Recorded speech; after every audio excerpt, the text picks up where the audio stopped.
কিন্তু এটা ইসলামী শরিয়াত মেনে চলে তারপরে বলে কথা ঠিক না। এই ঈদের দিনে দেখা যায় অনেকে গান বাজনা রোল তবলা বাজিয়ে অনেকেই এগুলো উৎসব পালন করে, এগুলো কিন্তু শরিয়াত সম্মত না।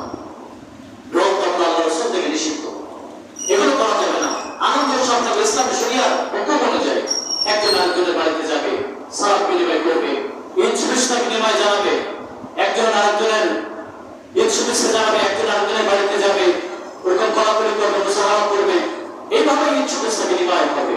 কিন্তু ইসলামের গণ্ডির বাইরে যে কিন্তু শুভেচ্ছা ঈদের উৎসব পালন করলে হবে না।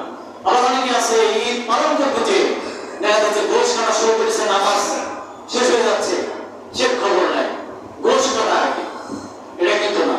আগে গোট বাদ দিতে হবে, আগে নামাজ। ইসলামের বিধান কি বলেন?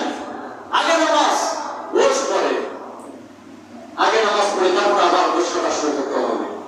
এরপরে ধারাবাহিকভাবে অনেকে আছে ঈদ পালন করতে যে দেখা যাচ্ছে নামাজ অর্থের মতো পাওয়ার ঠিক নেই, আত্মীয় স্বজনের বাড়িতে গেছে, বাস মসজিদের উপরেই আছে, আত্মীয় স্বজনের বাড়ি গল্পের উপরেই আছে, নামাজ আদান হয়ে যাচ্ছে, কারোর কোনো নামাজের খোঁজ নেই, কথা ঠিক না। তাহলে এই ঈদ আমরা দিচ্ছেন আপনার মধ্যে উপহার, এই উপহার পেয়ে এই শ্রেষ্ঠ নিয়ামত পেয়ে ইন্দালি ওমানি দা নহাদা ইবুলা আল্লাহ রাসূল বলেন মুসলমানরা ধর্মীয় উৎসব হলো দুইটি, একটা হলো ঈদুল ফিতর, আরেকটা হলো ঈদুল আযহা। এই দুইটা জিনিস পেয়ে আমরা খুশি না বেজা বলেন? সকলেই খুশি। তাই খুশি হয়ে আমরা কি করবো? নিয়ামতের শুকরিয়া আদায়, ইনশাআল্লাহ শুকরিয়া আদায় করে 5 ওয়াক্ত নামাজ রেগুলার আমরা কি করবো? আদায় করবো।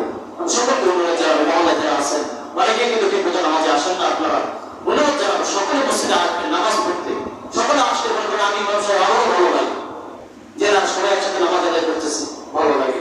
এই জন্য আর জুমার দিন একটু আগে আগে আসবেন, অনেকে দেরিতে আসেন আপনারা, কারণ এই তাফসীরের একটা আলোচনা শেষ করতে গেলে একটু সময় লাগে। আপনার সবাই একটু আগে আসেন, আগে শুরু করলে মোটামুটি তাফসীরটা শেষ হয়ে যাবে, শেষ করে দিতে পারে। এই যে সকলকে অনুরোধ জানাবো সকলে একসাথে আসেন, দল মত নির্বিশেষে। আমি কিন্তু প্রায় এই কথাটা বলে থাকি যে আপনাদের এখানে দল মত নির্বিশেষে আমরা সকলেই হলো বন্ধু। সকলে কি বন্ধু? আমাদের পরিচয় একটাই, আমরা মুসলিম। আমাদের পরিচয় কি বলেন? আমরা মুসলিম। আমরা দল মত বুঝি না, আমরা কোরআন সুন্নাহ বুঝি, আল্লাহ এবং আল্লাহর রাসূল চিনি, কোরআন চিনি, কথা ঠিক কিনা?